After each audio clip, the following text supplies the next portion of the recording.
Mes chers élèves de la deuxième année collégiale, parcours international, les abonnés à ma chaîne, bienvenue dans cette séance dans laquelle on va traiter le chapitre des déformations tectoniques. Dans cette première activité, on va découvrir qu'est-ce que c'est que les déformations tectoniques. Mes chers élèves, on a étudié en première année que les roches sédimentaires se forment et affleurent sous forme de couches ou bien de strates horizontales, superposées et continues, comme le montre cette image d'un affleurement des roches sédimentaires. Donc, document 1, affleurement des roches sédimentaires. Très bien. Mes chers élèves, mais ces roches sédimentaires et toutes les roches de la lithosphère peuvent être affectées par des plissements ou bien des fractures. Ces plissements et ces fractures sont appelés les déformations tectoniques. Donc, les déformations tectoniques sont les plissements et les fractures que subissent les roches de la lithosphère. Comme titre, document 2, des roches sédimentaires affectées par des déformations tectoniques. Très bien. Donc, comme situation de départ, les déformations tectoniques sont les plissements et les fractures que subissent les roches de la lithosphère. Très bien. Alors, dans ce chapitre, on va découvrir quels sont les différents types de déformations tectoniques, quelles sont leurs caractéristiques géométriques, quelles sont les caractéristiques géométriques des déformations tectoniques, quels sont les types des déformations tectoniques, et quelle est la relation entre la tectonique des plaques et les déformations tectoniques. Dans ce premier paragraphe, on va étudier les déformations tectoniques souples, c'est-à-dire les plissements.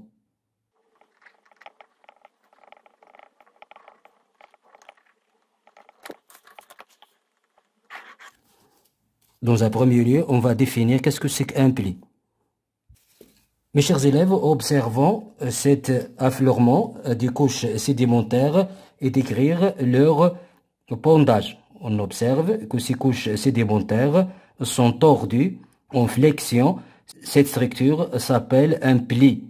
Donc un pli, c'est une structure géologique dans laquelle les couches sédimentaires ou bien les roches sédimentaires se sont plissées et tordues. Soit vers le haut, on les appelle des anticlinaux, ou bien vers le bas, on appelle plis synclinal.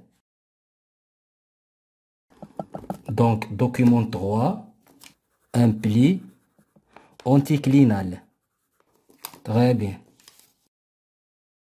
Donc, comme définition d'un pli, un pli est une structure géologique dans laquelle les formations rocheuses, c'est mieux, sont plissées, soit vers le haut, on l'appelle un anticlinal, soit vers le bas, on l'appelle un synclinal. Donc, les mots-clés de ce paragraphe, un pli, plissement, anticlinal et synclinal. Et maintenant, mes chers élèves, dans ce deuxième paragraphe, on va découvrir quelles sont les caractéristiques géométriques d'un pli. Pour découvrir les caractéristiques géométriques d'un pli, on va utiliser ce document.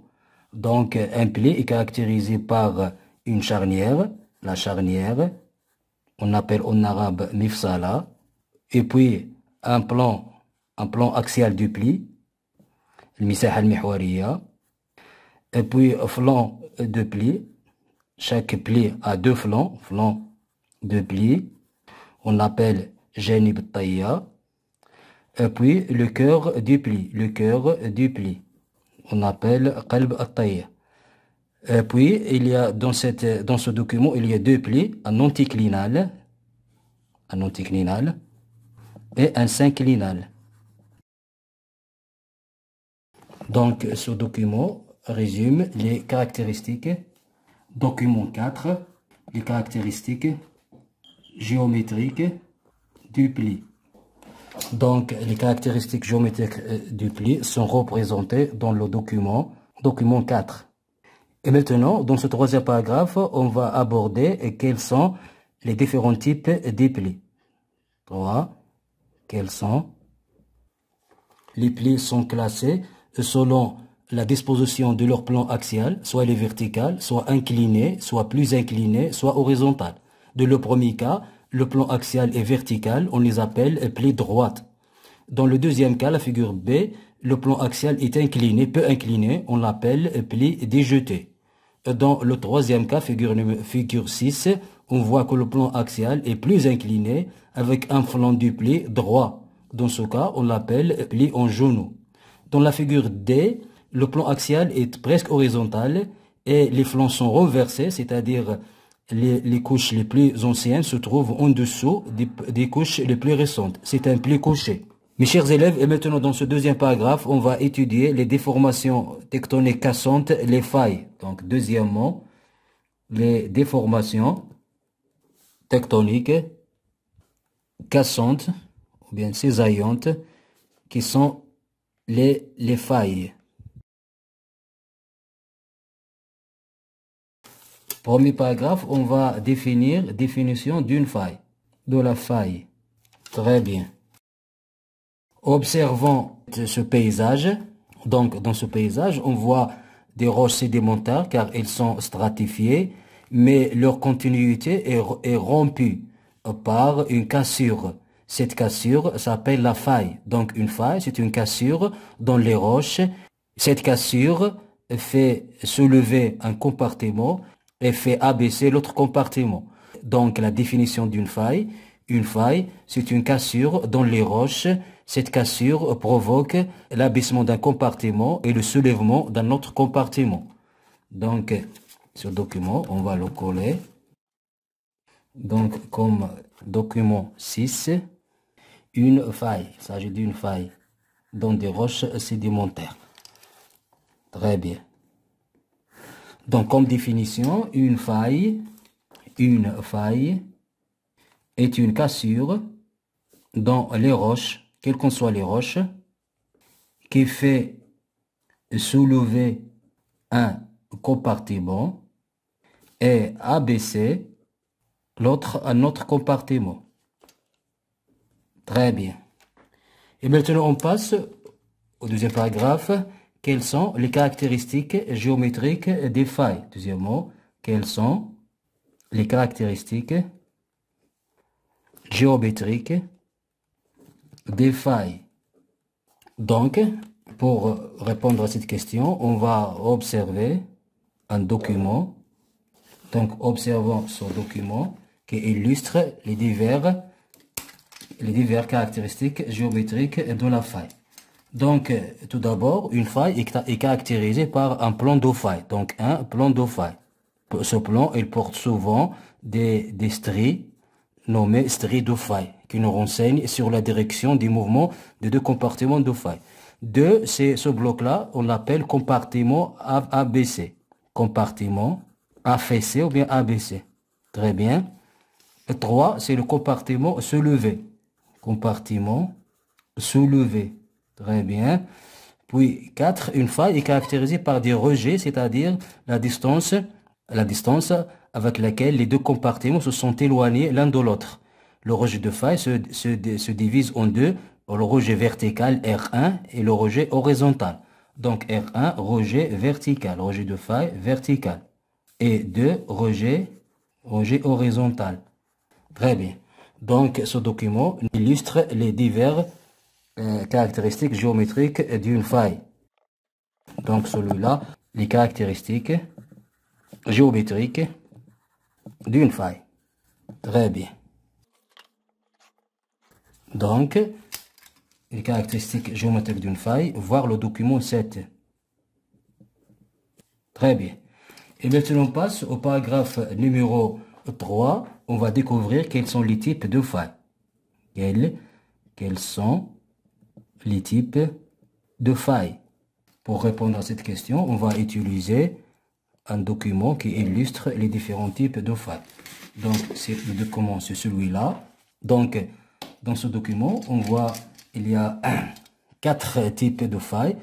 Le type A, on observe que le plan de faille est vertical et les deux compartiments, l'un monte et l'autre s'abaisse. Donc, plan de faille vertical, les deux compartiments se déplacent verticalement. On appelle ce type de faille une faille verticale. Il s'agit d'une faille verticale. Une faille verticale, très bien. Puis dans la figure B, on voit que le plan de faille est incliné. Très bien. Et les deux compartiments se rapprochent. L'un couvre l'autre. Donc les deux compartiments se rapprochent. Mais on parle d'un type de faille qu'il s'agit de faille inverse. La figure numéro C, il s'agit de plan de faille soit incliné, soit vertical. Donc c'est pas importe, mais les deux compartiments se glissent l'un par rapport à l'autre. Dans la figure C, on voit que les compartiments se glissent du côté droit. Il s'agit d'un cisaillement dextre.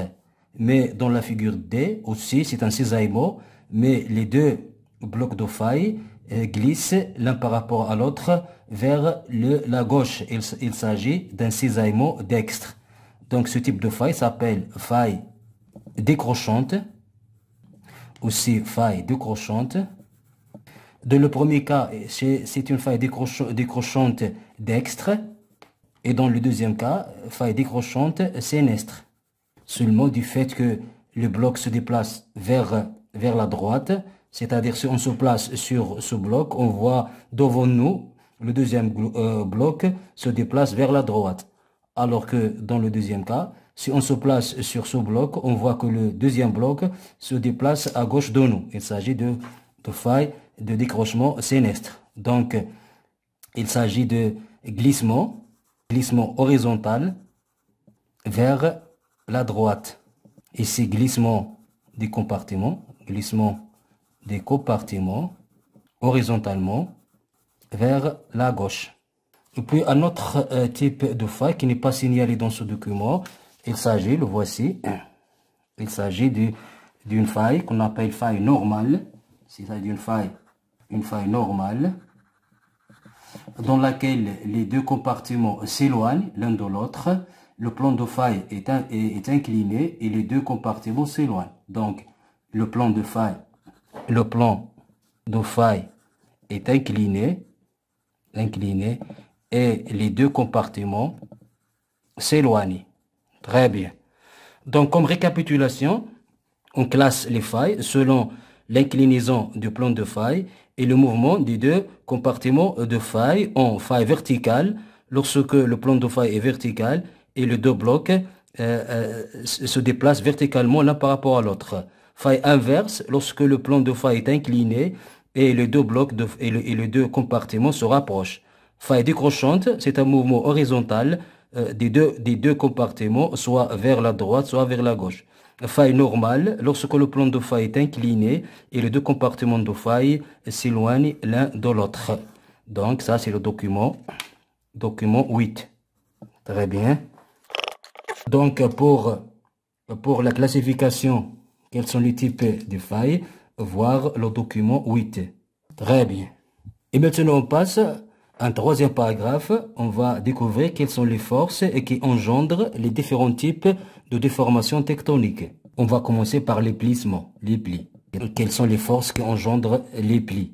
Observons cette manipulation, cette expérience, dans laquelle on utilise des nappes en plastique qu'on comprime avec les deux mains. On constate que ces nappes en plastique forment un pli. Donc, les plis se forment par une force de compression. Donc, comme résumé, les plis se forment par une force de compression. Très bien. Et maintenant, on va découvrir quelles sont les forces qui engendrent les failles inverses.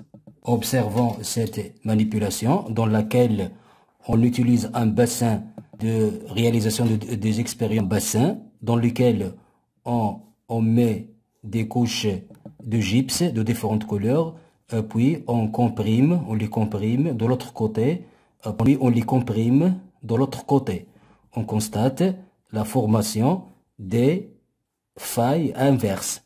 Donc, en conclusion, les failles inverses se forment aussi par une force de compression. Donc, les failles inverses se forment par des forces de compression. Très bien. Troisièmement, les failles normales. Si on observe ce document dans les zones de tension des fonds océaniques, on constate la formation des failles normales par une force d'extension. Donc, les failles normales se forment par la force d'extension. Les failles normales se forment par une force d'extension. Et dans ce dernier paragraphe, on va découvrir qu'il y a la relation qui existe entre la tectonique des plaques, la relation entre la tectonique des plaques et les déformations tectoniques. Donc, les failles normales se forment dans les zones d'extension, c'est-à-dire d'éloignement des plaques, par une force d'extension. Alors que les failles inverses, comme on voit dans ce document, se forment dans les zones de compression, c'est-à-dire les zones de rapprochement des plaques. Donc, les failles normales se forment dans les zones d'éloignement des plaques tectoniques, alors que les plis et les failles inverses se forment par compression dans les zones de rapprochement des plaques. Très bien. Mes chers élèves, on est arrivé à la fin de cette séance. Je vous invite à vous abonner à ma chaîne, et comme j'attends vos observations pour améliorer ces productions pédagogiques. Merci et au revoir.